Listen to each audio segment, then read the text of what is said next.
let me ask you about what you make of the Trump victory and what that could mean for global trade. I mean, well, I shudder to think what it could mean. Look, here's a man. I mean, people say that we live in a post-truth era of politics in the world today. Well, if that is true, then, you know, he is a metaphor for our times. I mean, I have never seen such a campaign that has been prepared to sort of surf over so many public grievances so effectively and to offer the sort of loud, shrill anger, the sort of inward-looking mindset and sheer divisiveness which he has sort of embraced in this campaign in order to drive his path to victory. I mean, people said of Trump and US politics that, you know, Trump is unable to come to terms with the growing diversity in American society. And you know, America is becoming a bilingual society with the growth of the Hispanic population. Well, he didn't want to come to terms with it. He wanted to stir up white anger and grievance against it, and he did it rather successfully. People said that, you know, that his attitude towards women, you know, the sort of misogynistic way in which he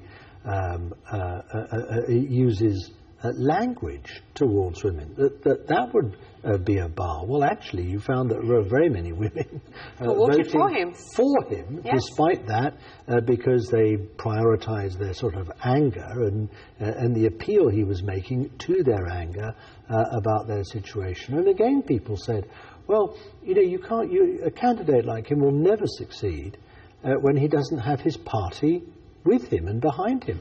Actually, that was a huge advantage for him because so many voters are alienated from mainstream parties and from the old-style politicians, that the fact that he wasn't being endorsed by the Republicans, and the fact that he you know, said, look, you know, I'm different.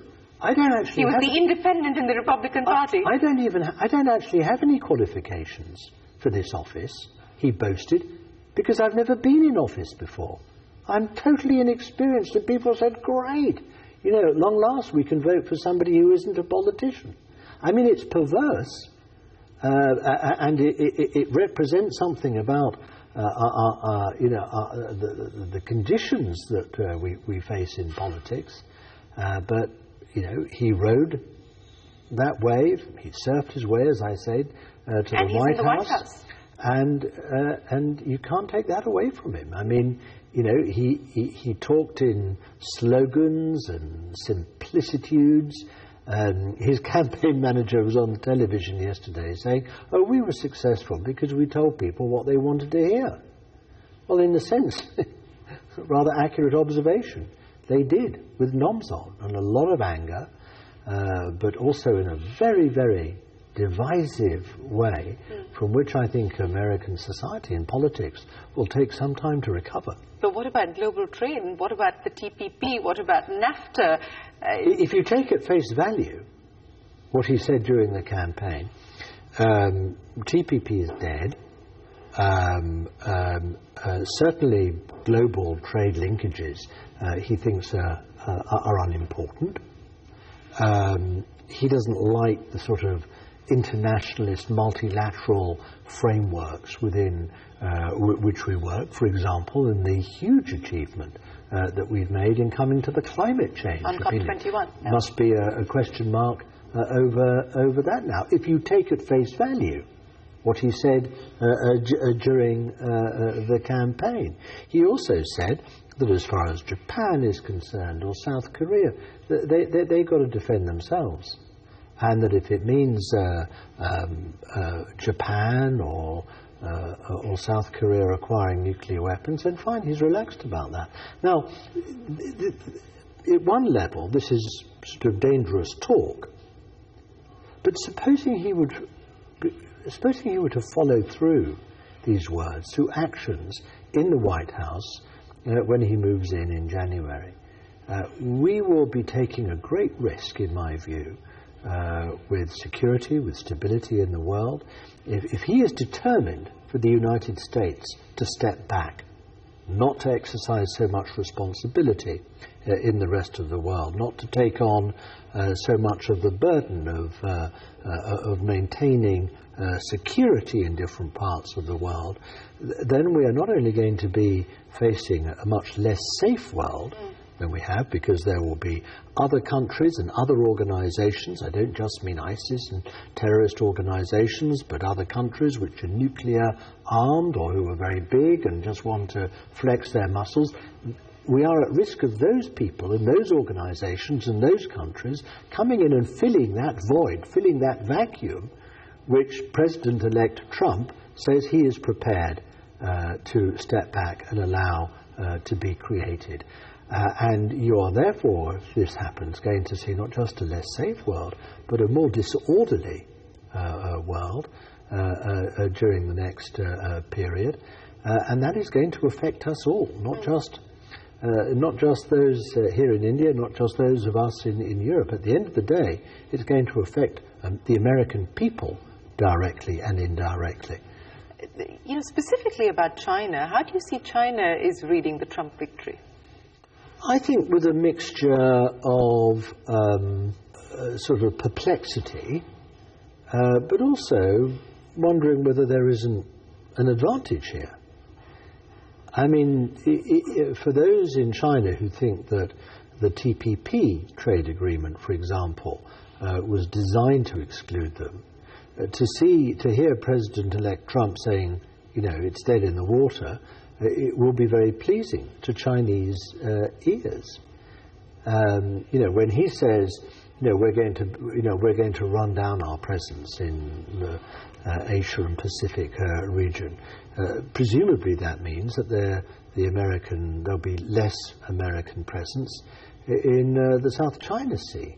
But import tariffs? You think import tariffs will be a real threat? And the question is that going to destabilize regional relationships and balances in Asia?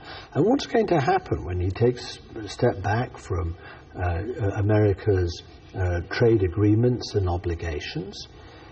People are going to feel very let down. Those people with whom America has negotiated TPP are going to wonder whether they can rely on America anymore. You know, what is America's word worth anymore when they can, on the one hand, negotiate and sign up to an agreement, and the next minute, with a new president, threaten to abandon the entire thing? It's not going to give people a lot of confidence, in other words, to sustain those trade and other, including security relationships, which the United States has nurtured so successfully over so many decades. You know, whether it's the Trump presidency or it's the Brexit vote, it gives us an indication of the world turning more protectionist, turning more inwards. Deglobalization is now a real thing. Do you see the fact that we are seeing, perhaps across Europe, France to start with, a move towards more right-wing politics, a move towards perhaps more populist politics? This is going to mean even more bad news as far as globalization and global growth are concerned. Well, I think you are seeing a series of very, very dangerous, worrying developments in Western politics. I don't yet generalize it, you know, for the rest of the world. But the truth is that there is a real anger amongst voters in Europe and in the United States. And that's what's producing the volatility and many of the results that we're seeing, both from elections or from the referendum in our own country. And at one level, you can hardly blame people. I mean, we've been through a period now for about 10 years where growth has been unexciting, bordering on non-existent. Income growth has been stagnant. People have had to live with, and by the way, it's the people who have least who had to bear the greatest brunt of the financial crisis and the ensuing recession. Then they've had austerity policies heaped on that. you know, it's not surprising that people feel angry, and when they see rising inequalities in society, they say, look, okay, you know, we may be experiencing problems and we may be going through hard times, but actually, why isn't everyone, you know, shouldering their fair square of the burden and the pain? Too much is of that pain, too much of the consequences of bad policy making are being experienced by people who can least afford that pain and that burden. So let me end by asking you, is there a silver lining here at all? There's a silver lining in the sense that whilst governments may not be able to agree, and while politicians are falling out, you know, economies are still growing. They're not growing at the same rate, and trade is not keeping up in the way that ideally it should be.